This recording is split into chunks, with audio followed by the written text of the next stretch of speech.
Hello, fam, and welcome back to another edition of George's Corner. I'm your host, George Lee Jones. Let's get started.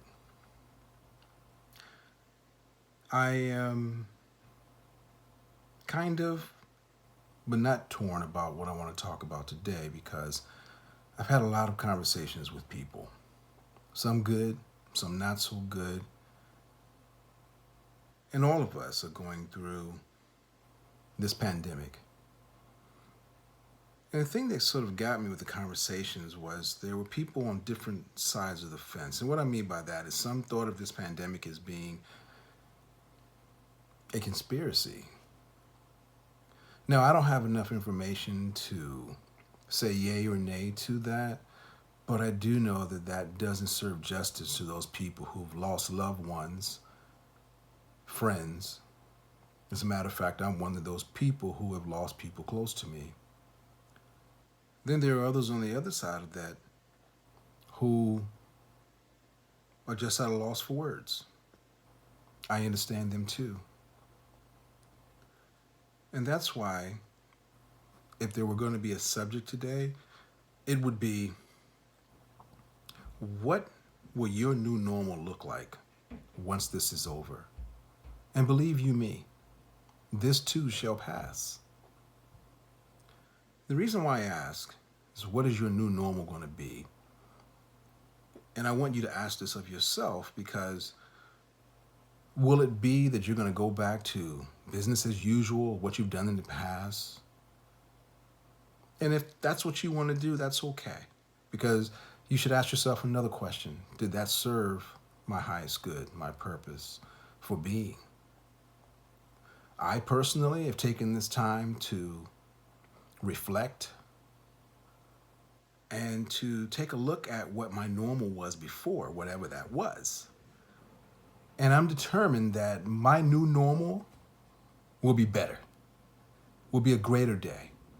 Because I'm taking this time to spend time with myself and figure out what would I envision or like my life to look like once this is all over. And I implore the rest of you to do the same. Because some of you who have been laid off of jobs, maybe it's not news to you, but you're not going to be going back to those same companies. This is what I call a great shaking of the tree. Because if they were thinking about getting rid of you before, well, you better believe they're going to get rid of you now. Because you serve no value to the company and they couldn't figure out a way to get rid of you in the past. So what you should be doing right now with this time, and if you're getting your stimulus checks or you're getting whatever relief, do understand that is temporary. And with every gift that you get, do understand also that you're going to have to give something in return for what you received. So keep those things in mind. One of the things that I think about is that people prior to us went through epidemics. Mankind still thrived. People went through the Great Depression. Now, fortunes were lost. Many fortunes were lost. However, fortunes were gained. New ideas developed. New businesses gave birth. And I just want you, as individuals who are listening to me, if you got it all figured out, believe you me, I am no expert. I'm no celebrity. I hold no clout. I'm just giving you my opinion, my perspective of how I am going to carry forth from this point going on.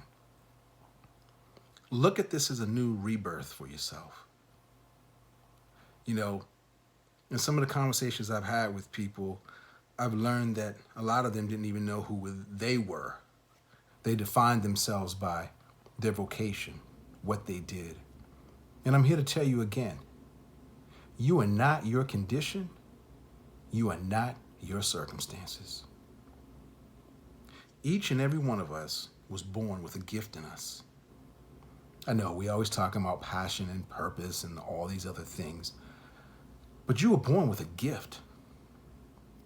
Right now, you should be taking time to figure out what gift was I birthed with.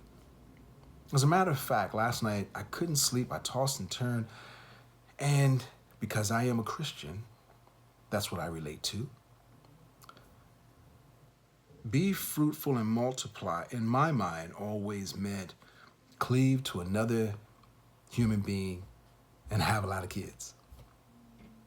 But I got a new epiphany last night. And that epiphany I'll share with you is this. Be fruitful and multiply. Since I carry a gift, which is a seed, and using as a metaphor, the seeds we plant, acorns become oak trees, a pear seed becomes a pear tree. The multiplication is that you and I have been planted with a seed, which is a gift. And we're supposed to take that gift, nurture it, develop it, grow it, so that we can share it with the world. And that's how we multiply. So I implore you to take this time to figure out, what is your gift to the world, to humanity?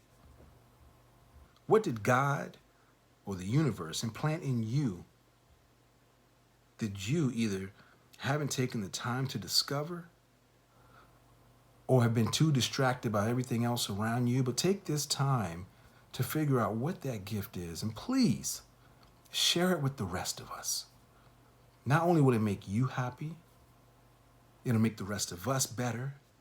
And if all of us collectively figured out what our gifts or gift is, we will be better for it. Take the time. Take the journey. Take the walk of self-discovery.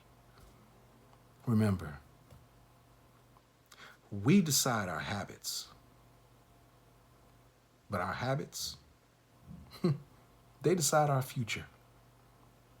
What kind of future do you want to have after this is all over? What new changes do you want to make to your life? What do you want your new normal to look like? Because whether you participate or not, you are embarking upon a new normal, a new reality. And if you haven't prepared yourself for the opportunities that are at hand, you will be lost. And if you think things are bad now, they'll only get worse for you. I'm not laughing at the situation, but I want you to be mindful of the fact that for some of you, you've been skating the entire time. Things have been given to you. Now it's time to put effort. Now it's time to put in the work. So again, ask yourself, what type of habits are you developing? Because that's going to be your future. Again, love yourselves, be great and kind to others, and oh yes, always, always be learning something new. Until next time, fam, I'm your host. I love you all. And no matter what you're going through right now, know that we're all in this together. Whatever you're experiencing has been experienced before, and it will be experienced again. Love you all. God bless. Until next time, peace.